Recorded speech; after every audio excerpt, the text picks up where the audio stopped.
excellent day for an exorcism. Welcome to Eerie Essex. I'm Bethan Briggs-Miller. And I'm Ailsa Clark. Thank you for joining us on our journey into the stranger side of the county. We will be exploring the folklore, urban legends, and supernatural encounters that form part of its rich history.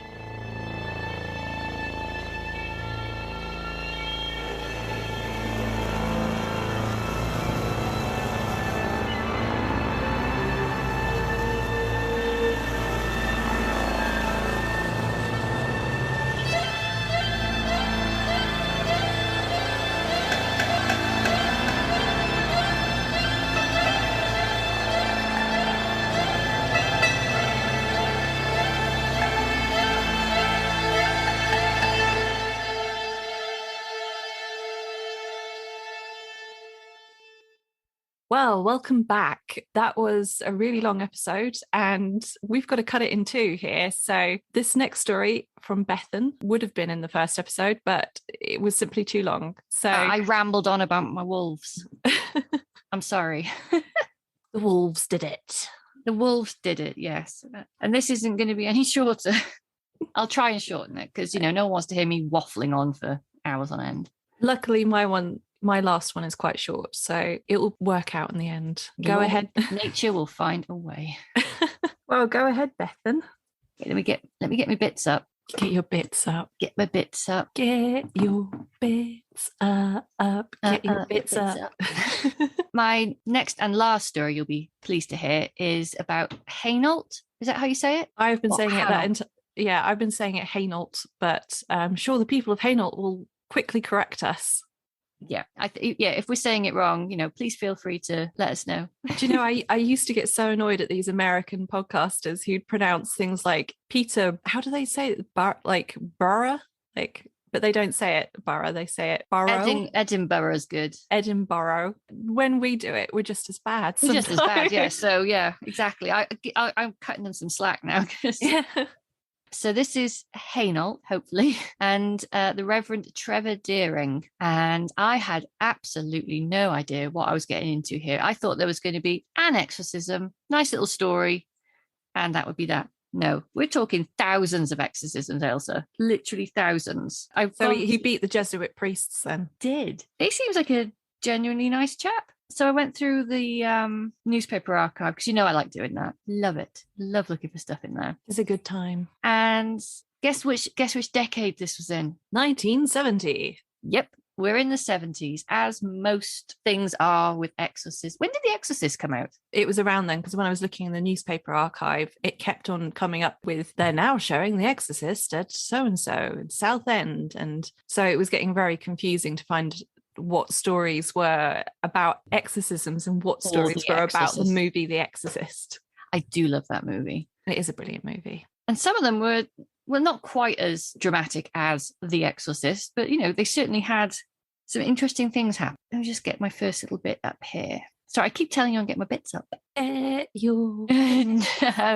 So the main exorcism that took place at St. Paul's, which is the Reverend Trevor's, I was going to say haunt, but that's not quite the right word, where he conducts his ministry. There was one particular one that caught the attention of the press. I'll read out the news report as it is. So TV cameras, press photographers were witness to a 600-strong congregation who watched the Reverend Trevor Deering cast out evil spirits from a 21-year-old prostitute during an exorcism, which Mr. Deering carried out wearing a trendy leather jacket, cheeky trousers, and off-white shoes. I like cheeky trousers. I don't know what cheeky trousers are. Oh my God, was he wearing the cowboy trousers? I don't think so. Butler's chaps. Do you know what I think it is? I think it might have been checked trousers, but because it's such a bad copy of the newspaper report, this is actually, I just got this from the, on the left-hand side, it just picks out and just sort of like... I was just imagining someone doing an exorcism in assless chaps. Assless chaps. I'm just dying a little bit. Whatever works, Ailsa, whatever works. I need some sleep. Well, I was about to say, like, every single one of these talks about how trendy he is. It reminds me a bit of Peter Laws, because every time you say something about him, the trendy vicar. I tried not to read too much about Hainault, but it did come up obviously quite a lot when you're searching For exorcisms, exorcisms, Essex. yeah. And Essex exorcisms is really hard to say. I don't know if you're going to go into this later, but he's Anglican, isn't he? Yes, he is, yes. And he practices charismatic exorcisms. Yes. Which different to liturgical, they don't follow a formula. No, they're very off the cuff, sort of the spirit moves through them, and they're very focused on speaking in tongues and receiving the word from God rather than reading from a book, as it were. A lot of these newspaper reports, some of them are, it's newspapers, isn't it? Some of them are quite brutal with how they're talking about how it's more show business and things like that. And it's very different than the church services I grew up with, being a disenchanted Catholic. It was very solemn. There was nothing, it was all it followed a set order. So I've never been to anything like this. I actually would quite like to go just to see what it's like. It does sound, I'm a raving atheist, but it does sound interesting. It does sound interesting. And when I looked on their website, I read about him. He's, it all seems like they're trying their best to be good people, which is, I think, what anyone can do. I've picked out a couple of my favorite exorcisms because there is quite a few. I've been reading this book. It's called Exit the Devil, and it's by Trevor Deering. And it's been sort of assembled by Dan Wooding, who was a journalist. And it's really, really interesting. I mean, he goes into, there's different possessions he talks about. There was one girl that was tortured by Satan. There's one that had 3 demons. There's one that had loads of demons. Let's have a look. The first one, I mean, the one they're talking about in that newspaper report was with a girl called Denise. And Denise. I'll read this is actually the opening bit of his book. And the first chapter is called The Exorcist Vicar, which I think was his nickname. A wave of expectancy swept over me as, if on cue, Denise, a 21-year-old prostitute, stood up and screamed, "Jesus is dead. I saw him die." I was about to start the weekly Tuesday evening power praise and healing service at my Essex church when dark-haired Denise stood up in front of the 500-plus congregation. I thought you were about to say 500 prostitutes. No. No. I don't know what I'm saying, Elsa. No, I won't go out of her, an unearthly voice inside her shouted. The 10-minute drama was witnessed not only by the congregation, but by television cameras and an army of pressmen. The news media are out in force following the trial of 31-year-old Michael Taylor, who savaged his wife to death after an all-night exorcism at a village church vestry in Yorkshire. Exorcism has suddenly become the topic on the lips of the British nation. And I think probably that is to do with The Exorcist, and we're still in the satanic panic sort of era, aren't we? I mean, the satanic panic only really ramps up towards the 80s as well. Yeah, it's still on the build up to it. So about 500 people rolled up to watch him give the devil the boot. I've got so many notes here and they overlap. Bear with me, Elsa. Sorry. Just one note, which I found really interesting whilst you figure out where you are. The Colchester Gazette was one of the first newspapers to actually write about satanic child abuse. Really? And which really started the satanic panic. It started here? Well, the Gazette wrote about something that was like one of the sort of ignition points for it. Fascinating. But I couldn't find the actual article because the Gazette doesn't have its 1970s newspapers on its archive, but it's mentioned in several places in different people's academic works about the satanic panic. Oh, that is interesting. Right. So he writes here, half an hour earlier, in his attractively furnished vicarage next to the red brick church, the 42-year-old ex-accountant who claims to have exorcised 1,000 demons in the past 4 years was preparing for a routine night. Gosh, that was a routine night. And it was hardly that. Within a few minutes of his walking in front of the hymn-singing congregation, that's when Denise piped up. After the exorcism, Denise was interviewed by a reporter the next day. She was relaxed and happy, holding a Bible and speaking about a new life that had now opened for her. So she had been delivered from the demon during the exorcism, and he asked everybody to pray for her and to pray for her deliverance. And this was her the next day. And she said her troubles actually began after she dabbled with, 10 points if you guess it. Ouija board. Yes, well done. Sorry, not Always well done. starts with a Ouija board. Always starts with a Ouija board. Just like in Wellesley, Massachusetts. Sorry, we're big Ghost in the Burbs fans. So happy she's back. I know. This newspaper reports are so insensitive. This is what is written, okay? He wrote that the chubby 21-year-old believed she had become possessed by demons after trying to get spirit messages from a Ouija board, an occult game which had a board covered in numbers and letters. The players put their fingers on a wine glass or movable pointer and it spells out words in response to questions, supposedly from the dead. At school, we used to play Ouija all the time for a giggle, she told the reporter. We thought it was a joke until one day all the windows in the house blew open and we were scared stiff. Denise said relations with her parents have become strained. At the age of 17, she ran away from her home in Preston, Lancashire and went to London. She often slept rough and she had no job but found there was easy money in prostitution. At night, she hung around in bars, drinking heavily, and the more I drank, the more money I needed to earn on the game. It was a horrible life. Twice, Denise tried to complete suicide by taking overdoses of tablets, and all psychiatric attempts had failed.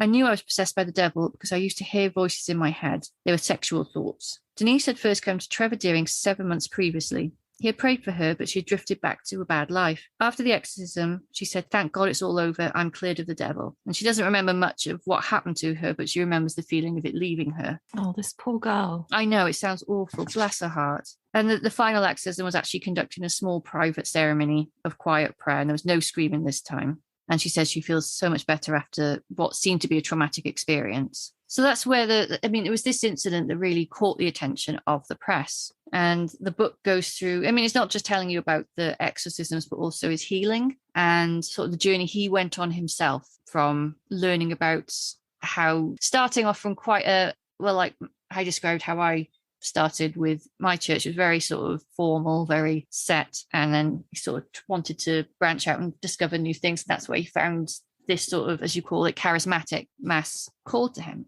So there's 2 more exorcisms I'd like to talk about. One, because it's a good story, and the other because it links back to Bill Ramsey. There was one where he actually had to exorcise somebody who had been cursed with voodoo. And you got a request for some voodoo. We did get a request for some. Is it Colin? So Colin, I hope you enjoy this. This is I didn't think we'd find a voodoo story, but here we go. No, it's not prevalent to Essex, really. Well, you say that, Elsa. No, it's not. Oh. But so it was very slim pickings, but I found one for you.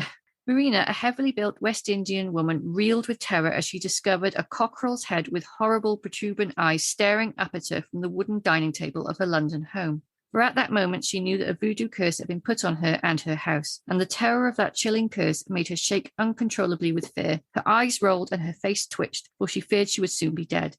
She had to escape the spell, but how? For 2 years, she was tormented in horrible, indescribable ways, quite unable to cope with her job and teacher of handicapped children. Then the voodoo terrors began to grip her even tighter. There was no escape from the chilling curse, and the frightening hallucinations became worse. Fear often drove her to violence, and once, under the power of the curse, she nearly throttled 2 Pentecostal pastors who were trying to exorcise her. They were only saved when one of them struggled free from her grip and grabbed a phone and dialed 999 for police help. The boys in blue took the struggling Marina off to a mental hospital, and there the powerful woman was often uncontrollable. I first met Marina at St. Paul's when she came along for help. I immediately sensed a voodoo curse and knew that there would have to be a fantastic scrap before she would be free. Voodoo is a system of magic that once the curse is put on someone, that can mean the end of their sanity and even their life, as this spell nearly spelled the end of my life. For as I began to pray for this lady, her hands went for my throat. Stewards came dashing forward and did what they could to restrain her, but it was the power of Jesus that held those hideous demonic forces at bay as I began to cast out the spirit. For 10 horrifying minutes, the battle raged, and eventually, as the sweat poured down her face, the evil spirit left her and she was free. She couldn't believe the change that came over her. She began to grin, beaming a real love towards me and the congregation. She's now a committed Christian, is back teaching children and in her right mind, and is now a powerful witness for Jesus Christ. And he says whenever he thinks about her, his hair stands on end. It's one of the ones that still haunt him. We should just mention quickly, because there's voodoo and hoodoo. There is, yes. Voodoo is, I think it's a Haitian practice, isn't it, mostly? Yes, it's a practice, whereas voodoo is the religion. Yes. And I must admit, I'm getting my information here from the film The Skeleton Key. But I think a lot of people will misunderstand voodoo in some cases. I don't think it is, from the thousands of documentaries I've watched on things like this, I think it would probably be wise to say that it isn't the sort of evil practice that people imagine it to be. But there is, I think the dark side of it all is the hoodoo practice, from what I remember. It's been Hollywoodized a lot. Yeah, it has been Hollywoodized. The next... The one that reminded me of Bill Ramsey is literally the next one he goes on to. So there was a time when I began preaching, a young man in his teens suddenly let out a howl like a werewolf and started running backwards and forwards at the back of the church. He had his teeth bared, and I'm sure he would have bitten me if he could. A shiver went through the congregation as stewards pounced and tried to grab him. I discovered later that he'd been having horrific nightmares and going into trances and having violent outbursts, which it does sound. Can you see why I thought of Bill? Yeah, I mean, she sounded immediately like Bill Ramsey. Mm. He had once drawn a knife on a friend, and he'd also said he felt something urging him to commit suicide. In the name of Jesus, I took complete control of the situation and addressed the spirits in the werewolf who cried out from within.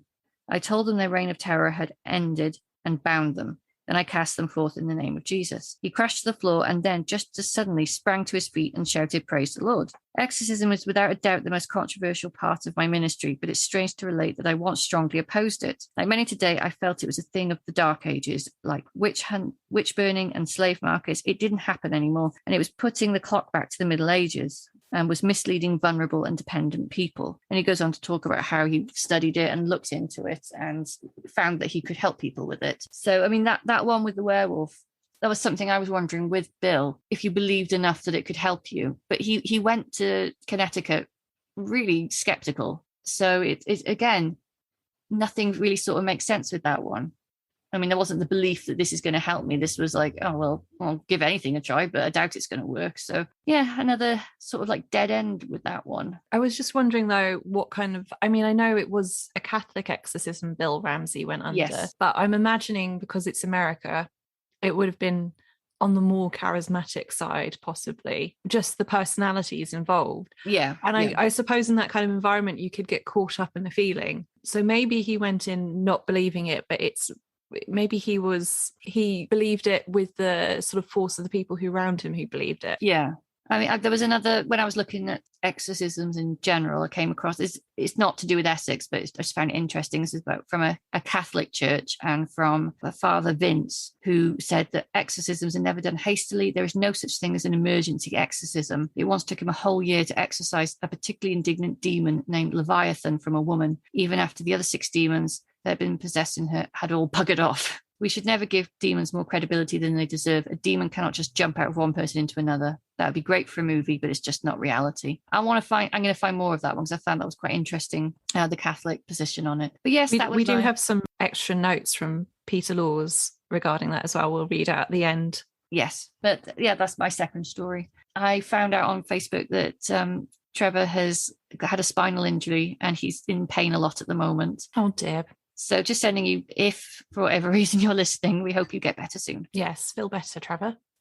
So my last little story also brings me back to 1970 and brings exorcisms back under the pagan influence, leading us full circle. Mm-hmm. An interview was conducted with an anonymous 17-year-old girl in Billericay. The girl told the Standard newspaper how she intended to conduct her own exorcism on Halloween at exactly midnight. Her and her mother had been greatly disturbed by something lurking in their garden. A childlike ghost with such a presence, it seemed like exorcism was the last option left to get rid of it. Wow.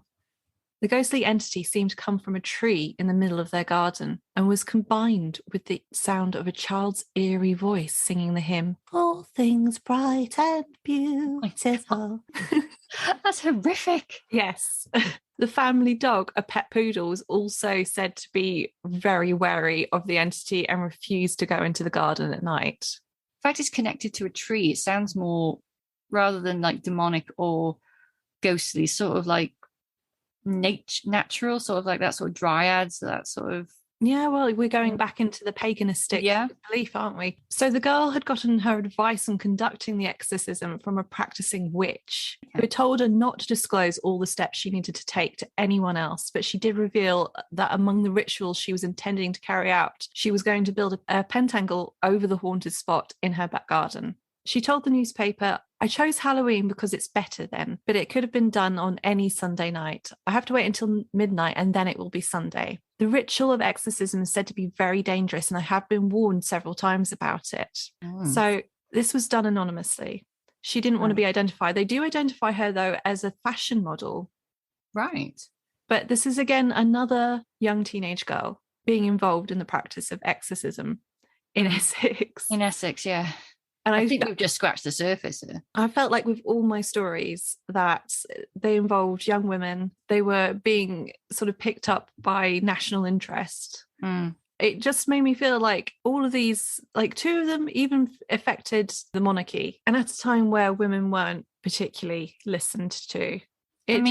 Just over the border, technically, I suppose, Enfield was at one point within the border, so could speak about it. The Enfield and the Battersea poltergeist, who were very similar. Again, there was young women who were hounded by the press. Whatever you think about, whether it was real, whether they faked it or not, it really did grip the nation. And even, I'm sure it was the Battersea one, Danny Robbins' amazing podcast, that it was discussed in Parliament. Yes, it was, yeah. It just goes to show you the power that a teenage girl can have over the national interest. Look at Greta Thunberg. Yes. They're not as powerless as some people say.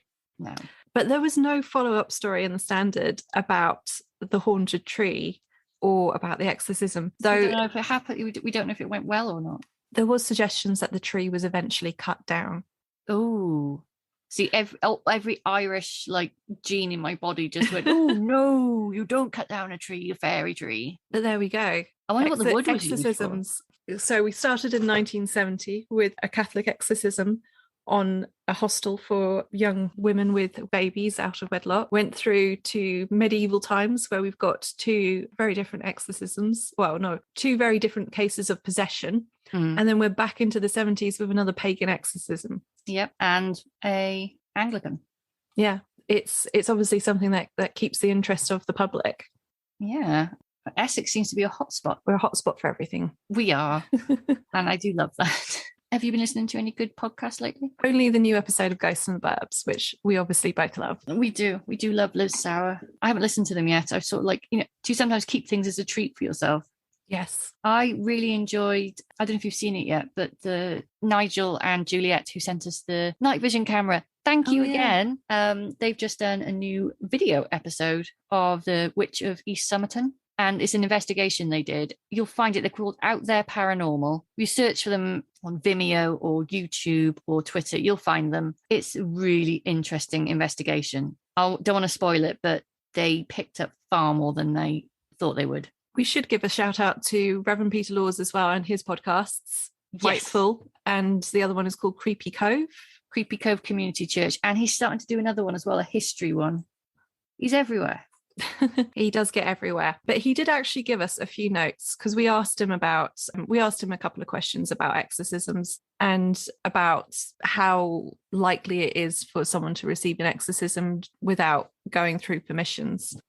He said, most cases I'm aware of are about exorcising a person, though the term often used is deliverance. In fact, there's a Christian book with that title, which is used as a guide for many pastors in the area. He says, I'm personally super cautious about labeling people with a demon. Place-wise, I have had experiences where places seem scary or oppressive, and I've prayed for safety. Exorcism of people should go through proper channels. The Catholics are good at this in the sense that they have exorcists designated for an area. He has one down his road, and the Anglican ministers have deliverance ministers. The Baptists, which he says he's part of, don't have anything official, but tend to err on the side of caution and contact a GP first. Very wise. His point was really that, he also says that certain Pentecostal churches or charismatic ones will do exorcisms more often. Sometimes they can happen spontaneously in worship meetings. That sounds a lot like Trevor Deering's church. Yes. Yeah.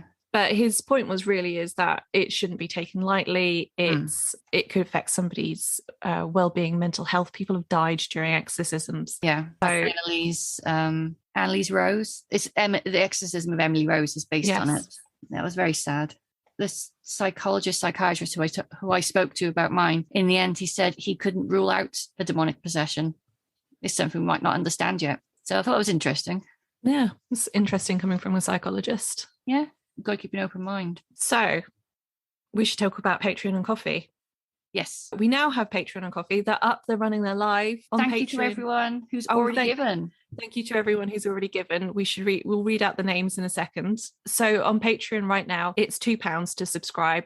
We'll read out the names of the new subscribers every month. And on Coffee, you can do a one-off donation. Yes. And it all helps us so much because there's lots of little hidden costs with doing a podcast, which we love doing, but it really does help. And it allows us to keep going. Allows us to produce more content, buy more books, spend more time researching. So it does really help us in the end. It helps keeps the lights on. Yes, so and the heating. That was a good picture. I wish I'd taken a picture of that. My drippy nose. Yeah, it was the face you pulled. So our Patreons so far this month are Samuel 84, Diana, Purple Triangle, and Ali's Garden, who's a friend of mine. So thank you everyone who's done that. And we also had a donation on coffee from our lovely friend James over at Basildon History. Yes, thank you, James. You're a star. And you've sent us an amazing book. Yes, thank you so much. It was a book we were after, so thank you. And that is it for this episode. Yeah. It has been a mighty long episode, which you're going to have in 2 parts. I'm sorry about it. Yeah, I think, as I said, I think we've only just scratched the surface of this. Oh, yeah. I found stories in Wesley Downs' memoir that I almost included it in this episode, but I wanted to keep my theme of young women in this sort of political sphere. We'll come back to this again. Yeah. Oh, also a quick shout out. Thank whoever listens to us in Finland and Brazil.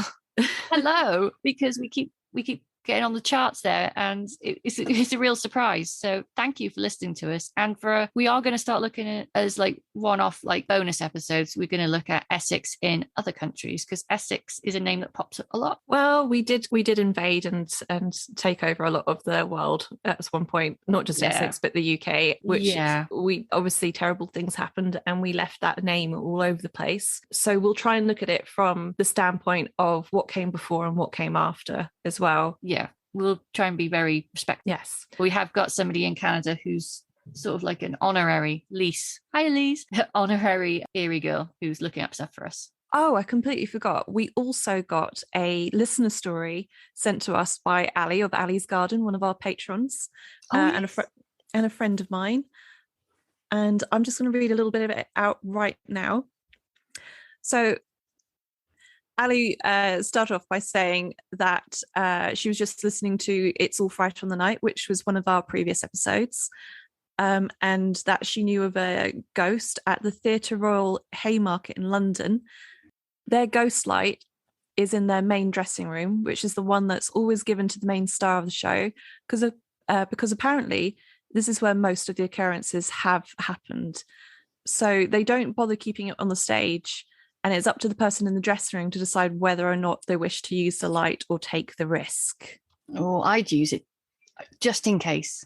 Yeah, I mean, I'd assume most actors were. I think most of them are quite superstitious. Yeah. Like we said in the episode, it's a profession entirely based on chance. Yeah, and it has to go right the first time. Chance and talent, obviously, but a lot of it is up to chance. And then she goes on to say that she is also convinced that the TK Maxx building in Colchester is haunted. I'm going to read this in the first person now. There was never anything peculiar that would happen during open hours. It would only ever happen on night shifts or twilight shifts. Colleagues would say that they heard footsteps and keys jangling going up what was nicknamed the Forbidden Staircase. Ooh. This staircase was banned for all staff to use as there was no CCTV there, and years ago people would use that staircase to steal stock. On occasions, these noises were heard. Curiosity got the better of people, and they would always go to see if anybody was there, but there never was anyone. I mean, we heard something a bit like that with the Mercury, didn't we? People have also reported hearing a man's voice, but never finding where the voice came from. One time, I was on a twilight shift with 2 other members of staff, and I was working downstairs whilst the others worked upstairs. I could hear them laughing and moving stock around, and for whatever reason, I went upstairs to chat with them. Whilst upstairs, we heard a loud crash coming from the area that I had just been working in downstairs. I assumed that some of the stock shelves had fallen, so I ran back down to see what was going on. To my surprise, everything was exactly as it was before. It's likely the noise came from outside or something instead, but I'm convinced that because of all the stories, there must be some haunted activity going on. And she goes on to say that she doesn't think that anybody she used to work with then still works at the company, but it's worth giving a shout out to see if they want to come forwards and tell any ghost stories to us. Yes, please. Because apparently everyone was afraid of this ghost. Though she does go on to mention that one of their security guards stayed later one evening into a twilight shift without anyone realizing. He thought it was absolutely hilarious to talk in a spooky voice over the headsets, absolutely terrifying the staff. And one girl was really screaming, so he had to give up the act pretty quickly. Did he just do it the once? I think so. I think it was probably, it sounds like because there were ghost stories, he then decided to up the ante a bit. You would be tempted to, wouldn't you, a little bit? I'm sure we did that at first sight when we had radios and we knew someone was on their own in the auditorium. Well, we used to do all kinds of stuff on those radios. We did.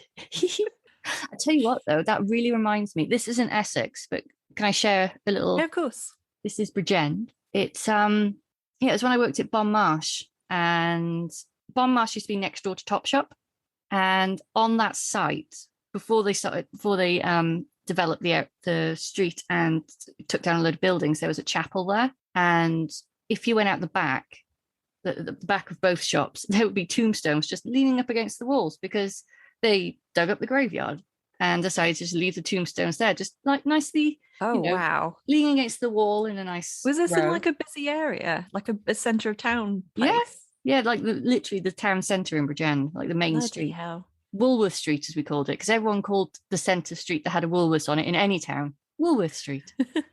And you never know, we may call it that again because it might be coming back. Woolworths are coming back. I've heard it on the grapevine. Oh my God. I know. Exciting. I know. I've even forgotten what I'm talking about. The pick and mix. Anyway, yes, Bon Marsh. A couple of people used to say that they heard something upstairs in the stockroom.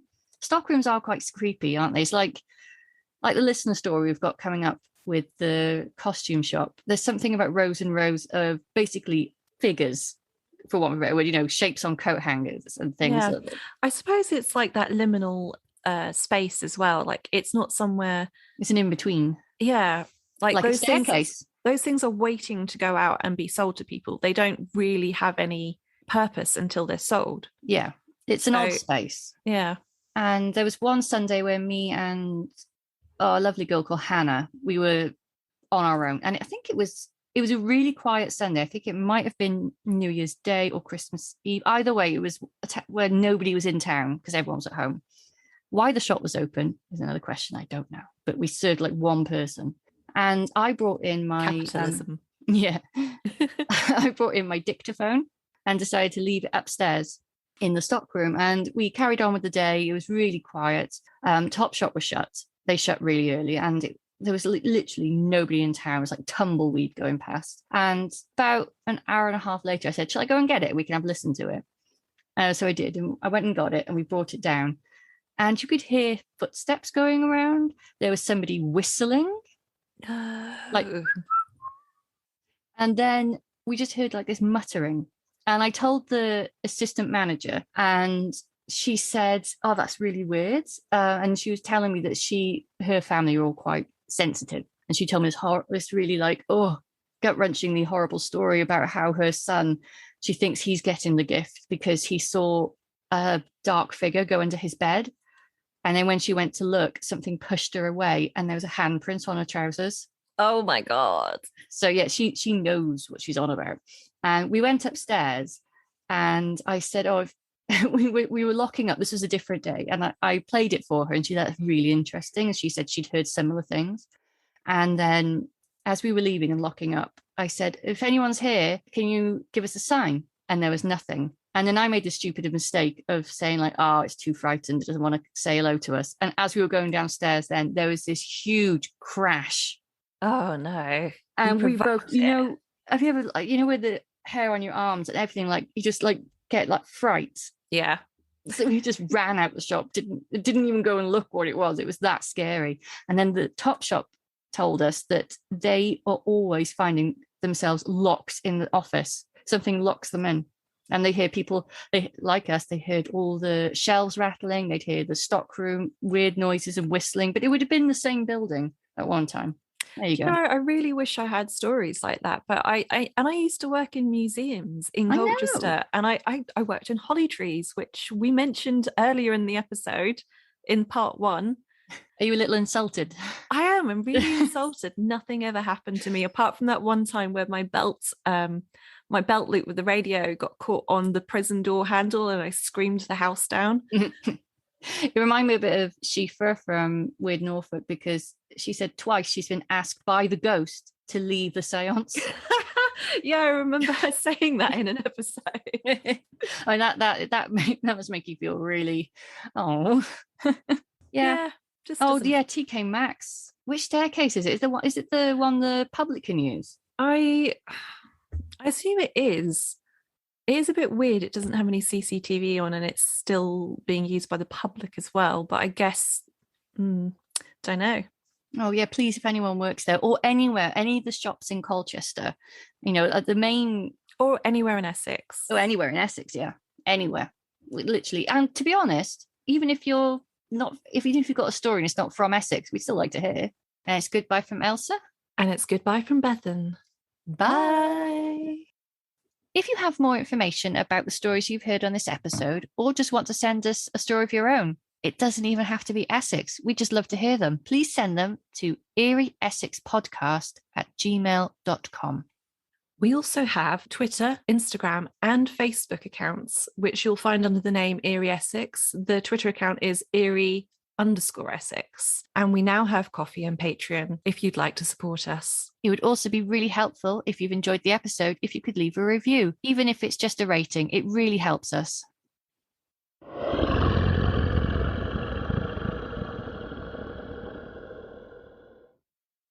Sorry, me again.